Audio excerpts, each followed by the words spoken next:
Hey viewers, it's Akshara.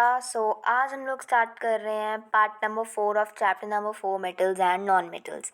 आज हम लोग डिस्कस करेंगे, वो हम कंटिन्यू करेंगे अपना जो हमने स्टार्ट किया था रिएक्शन विद ऑक्सीजन, जो कि हम मेटल्स के बारे में पढ़ रहे थे कि reaction of metals with oxygen.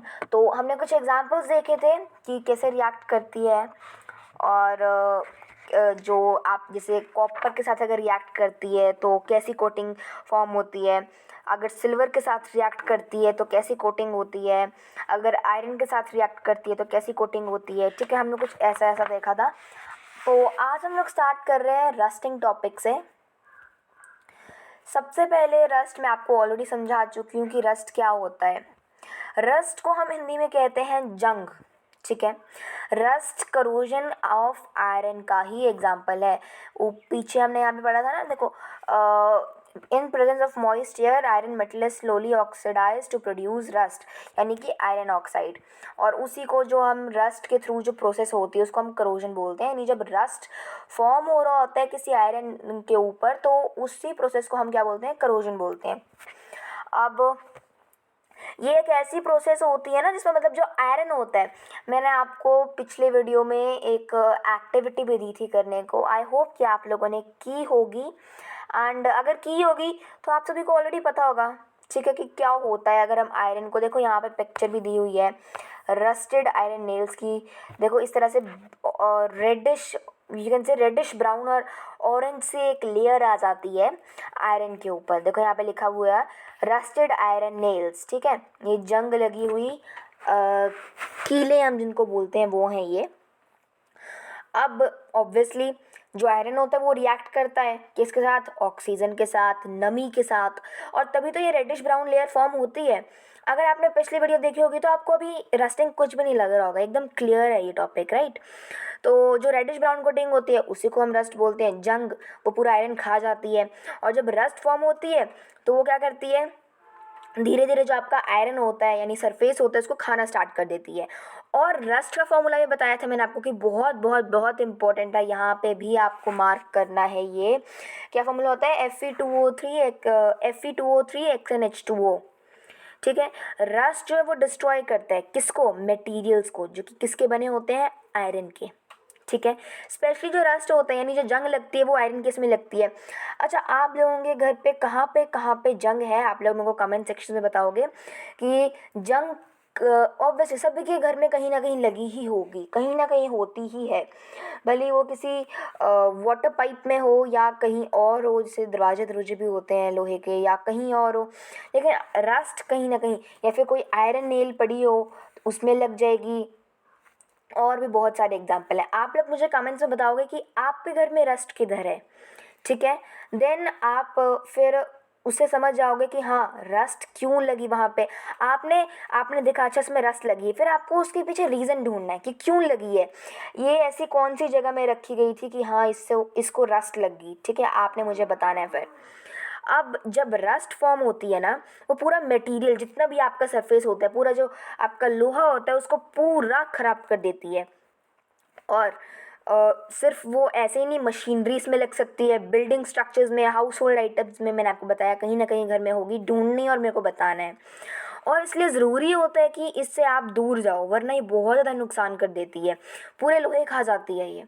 तो रस्टिंग को जो प्रिवेंट यानी रस्टिंग से दूर भागने के लिए, उससे बचने के लिए जो मेथड जो हम अपनाते हैं ना उसको हम बोलते हैं रस्ट प्रूफिंग।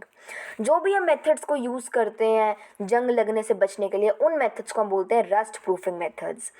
तो कुछ मेथड्स दिए गए हैं वो हम पढ़ते हैं। Methods to prevent rusting, first है आपका कोटिंग ऑफ पेंट। अच्छा, आप लोगों ने देखा होगा आपकी जो पाइप्स होती हैं, वाटर पाइप्स या बाकी भी चीज़ें होती हैं आयरन की, उन पे हम बार बार पेंट, और या फिर एक ऑयल आता है, मशीनरी ऑयल एक अलग से आता है ना मशीन टूल्स के लिए, तो उन पे हम बार बार ऑयल क्यों लगाते रहते हैं, इसलिए ताकि वो रस्ट से ख़राब ना हो, उनमें जंग ना लगे। और आप लोगों ने ये भी ऑब्जर्व किया होगा कि कई बार हम लोग जब आयरन किसी आयरन वाली चीज़ पे पेंट कर रहे होते हैं ना, तो जैसे, अच्छा अब मैं आपको एक एग्जांपल देती हूँ। जो आपका कहीं ना कहीं घर में जाली वाला दरवाज़ा तो होता ही है, एक सिंपल दरवाज़ा होता है ना पूरा लकड़ी का, लेकिन बाहर से एक जाली वाला दरवाज़ा होता है, उसमें जो जाली होती है ना, अगर उसमें पेंट किया होगा या फिर जैसे पहले एक प्राइमर हम यूज़ करते हैं दरवाज़ों को पेंट करने के लिए, तो वो जो प्राइमर होता है ना उसमें आपको एक स्मेल आएगी केरोसिन या पेट्रोल जैसी स्मेल। केरोसिन उसमें यूज़ किया जाता है इसलिए ताकि रस्ट ना लगे, उस आयरन में रस्ट ना लगे, क्योंकि दरवाजे तो बाहर ही रहते हैं, उनमें पानी आए चाहे कुछ भी आए वो तो बाहर ही रहते हैं ना। ठीक है, नेक्स्ट मेथड है alloying iron with metals. Okay, like chromium and nickel to prevent rusting. अब अगेन मिक्स करना, एलॉय मैंने आपको बताया था, alloy is a mixture of any metal और नॉन मेटल और एनी मेटल और मेटल। एलॉय एक ऐसा मिक्सचर, एलॉय जो है ना वो एक यू कैन से एलॉय मतलब धातु, मतलब धातुओं का मिश्रण है। एलॉय जो है धातुओं का मिश्रण है, भले वो दो मेटल हो या एक मेटल और एक नॉन मेटल हो, लेकिन हाँ वो मिक्सचर है। तो जैसे कोई आयरन की कोई चीज़ बना रहे हैं तो उसमें आप थोड़ा सा 25% क्रोमियम ऐड कर सकते हो, 25% निकल ऐड कर सकते हो ताकि उसमें जंग ना लगे। थर्ड मेथड है हमारे पास इलेक्ट्रोप्लेटिंग मेथड। ये बहुत ही ज़रूरी मेथड होता है, ठीक है, रस्ट को हटाने के लिए।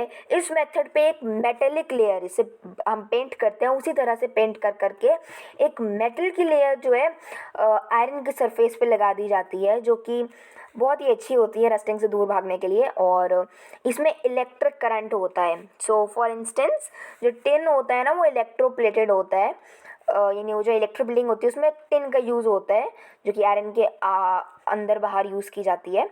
एंड क्रोमियम भी, क्रोमियम के केस में भी ये यूज़ की जाती है ताकि रस्टिंग ना हो। अब एक बहुत ही प्यारी एक्टिविटी दे रखी है हमें यहाँ पे, so let's start with this. देखो मैंने यहाँ पे ऑलरेडी कुछ कर रखी है, यहाँ पे पूरी एक्टिविटी कर रखी है, आप लोग भी नोट डाउन कर लेना इसको। अब मेरे को बताओ, जैसे मेटल है, स्टेनलेस स्टील स्पून है, क्या उसका जो मतलब क्या वो जो है मेटल में चेंज होगा 10 दिनों बाद? नहीं होगा ना। और ये जो मैंने ब्रैकेट में लिखा है ना, ये residence left on tissue paper after the metal has been removed, ये यहाँ पे नथिंग आएगा, ठीक है, तो मतलब कुछ भी नहीं होगा ऐसा। तो क्या ये मेटल है या फिर एलॉय रेजिस्टेंट टू ऑक्सीडाइजेशन, तो यहाँ पे टिक आ जाएगा। Then a copper wire, obviously वो चेंज करेगी 10 दिनों में। और कैसी कोटिंग होगी? Green coating, but it is not an alloy resistant to oxidation, so यहाँ पे रॉन्ग आ जाएगा। A silver coin, tick. Then little black coating उसमें हमें देखने को मिलती है, लिटिल बिट ब्लैक सी कोटिंग हमें देखने को मिलती है। So but yes, it is not an alloy resistant to ऑक्साइडेशन। Then next is an iron nail, हमें दिखता है उसमें चेंज, रस्टिंग होती है उसमें, रेडिश ब्राउन कोटिंग होती है, बट येस रॉन्ग है आगे भी। सो ये हमने एक्टिविटी 2 की। Let's move forward to activity number 3। अब हम एक एक्टिविटी डेमोन्स्ट्रेट करते हैं। हम इसमें ये सीखेंगे कि हम कैसे सिल्वर ऑब्जेक्ट से टार्निश को हटा सकते हैं। चलो, तो आपको क्या चाहिए, आप लोग कर सकते हो, अगर ऑब्वियसली सब कुछ हमारे घर पे होता है, ठीक है। हमें एक लेमन जूस चाहिए, होता है आजकल तो सभी के घर पे। विनेगर सॉल्यूशन चाहिए, विनेगर सभी के घर में है, लॉकडाउन में भी कोई ना कोई हलवाइयों जैसे मतलब रेसिपीज़ बन रही हैं तो विनेगर पक्का होता है। फ्लोर क्लीनिंग फिनाइल तो पक्का ही होता है, वाटर तो हमेशा ही होता है। तो आपको कोई भी एक सिल्वर का ऑब्जेक्ट चाहिए जो कि घर पे पड़ा है, ठीक है। और मतलब मम्मा से पूछ कर लेना, कहीं सिल्वर को तुम ऐसे ख़राब ना कर दो, तो पूछ कर लेना। सो ऐसा चाहिए कि जो मतलब एकदम ख़राब हो गया हो, डिसकलर हो गया, उसमें कोई कलर ना रहा हो। अब उसको क्लीन करने की कोशिश करो, या तो पहले लेमन जूस से करो, फिर विनेगर सॉल्यूशन से करो, फिर फिनाइल सॉल्यूशन से करो, और equal amount of phenyl and water, ठीक है। ये जो आपको फ्लोर क्लीनिंग फिनाइल और जो वाटर है ना, उन दोनों का सोल्यूशन लेना है। अगर आपने 50% फिनाइल लिया तो आपको 50% वाटर लेना है, अगर 25% फिनाइल है तो 25% वाटर लेना है, बराबर अमाउंट में लेना है। अब मुझे ये बताओ कि सबसे जो तेज़ सोल्यूशन वर्क किया वो कौन सा किया? वो किया लेमन जूस वाला। देखो यहाँ पे मैंने लिखा भी हुआ है लेमन जूस। क्यों किया? Because it is an acid, ठीक है। Now moving forward, okay, reaction of non metals with oxygen. अभी तक तो हम सिर्फ मेटल्स का रिएक्शन पढ़ते हुए आ रहे थे ऑक्सीजन के साथ, लेकिन अब हम पढ़ेंगे नॉन मेटल्स का रिएक्शन। तो जो नॉन मेटल्स होते हैं जैसे कार्बन, सल्फर, फॉस्फोरस, ये तो बर्न ही करते हैं इन प्रेजेंस ऑफ ऑक्सीजन, ठीक है, ताकि वो कॉरेस्पॉन्डिंग ऑक्साइड को फॉर्म कर सकें। देन कार्बन जो होता है वो बहुत ही स्ट्रांग होता है, तो ऑब्वियसली वो भी बर्न करता है इन प्रेजेंस ऑफ एयर, जो कि इसमें भी ऑक्सीजन का थोड़ा बहुत अमाउंट ज़रूरी होता ही है, जो कि ब्राइटली बर्न करता है और क्या फॉर्म करता है, कार्बन डाइऑक्साइड। तो किस तरह बनता है ये, carbon plus oxygen forms out carbon dioxide. देखो यहाँ पे भी ऑक्सीजन किस में चेंज हो गया, ऑक्साइड में चेंज हो गया, और साथ ही साथ ये क्या प्रोड्यूस करता है, हीट भी प्रोड्यूस करता है। तो यानी जो आप आग जलाते हो ना, वो किस किस की प्रेजेंस में जलाते हो, कार्बन और ऑक्सीजन की प्रेजेंस में, और वो हीट प्रोड्यूस होती है, जो आप धुआं निकालते हो ना, उसमें धुआं जो निकलता है दैट इज़ कार्बन डाइऑक्साइड। अब मैक्सिमम जो नॉन मेटल्स होते हैं ना, वो एसिडिक ऑक्साइड्स होते हैं। आप बोलोगे व्हाट इज़ एसिडिक ऑक्साइड्स, हमें तो एसिडिक ऑक्साइड्स पता ही नहीं कि क्या होते हैं। तो ऐसे ऑक्साइड्स यानी ऑक्साइड्स ऐसे कि नॉन मेटल्स के, जो कि डिज़ोल्व हो सकते हैं वाटर में और एसिड्स को फॉर्म करते हैं, ठीक है। Oxides of non metals which when dissolved in water form acids, कि ऐसे ऑक्साइड्स जो कि नॉन मेटल्स हैं, जब वो पानी के साथ घुल जाते हैं ना, तो वो एसिड का फॉर्म करते हैं।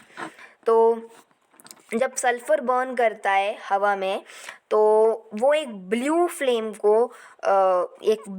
जैसी गैस को फॉर्म करता है, और सल्फ़र डाइऑक्साइड। हाउएवर जो एक लिटिल जो सल्फ़र डाइऑक्साइड होती है ना, वो भी फॉर्म होती है इस केमिकल रिएक्शन में। अब नहीं समझ आया मैं क्या क्या बोल गई, इट्स ओके, अभी आगे आ जाएगा समझ, जो हमारी इक्वेशन दी गई है वहाँ पे।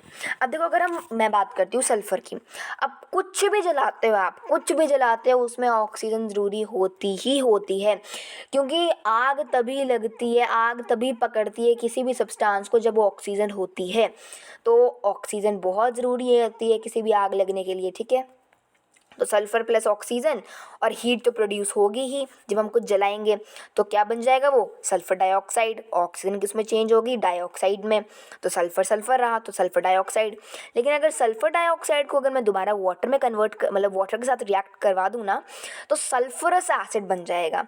अब लगा पता कि एसिडिक ऑक्साइड्स क्या होते हैं, ऐसे ऑक्साइड या ऐसे आप कुछ भी कह सकते हो ऑक्साइड्स ऑफ नॉन मेटल्स, जो जब पानी के साथ, जैसे देखो सल्फ़र डाइऑक्साइड है, जब वो पानी के साथ रिएक्ट करवाया गया तो वो एक एसिड बन गया। आप समझ आया कि कैसे बना ये एसिड, कि कोई भी ऑक्साइड जो नॉन मेटल है, कोई भी ऑक्साइड जब पानी के साथ रिएक्ट करता है तो वो एक एसिड फॉर्म करता है।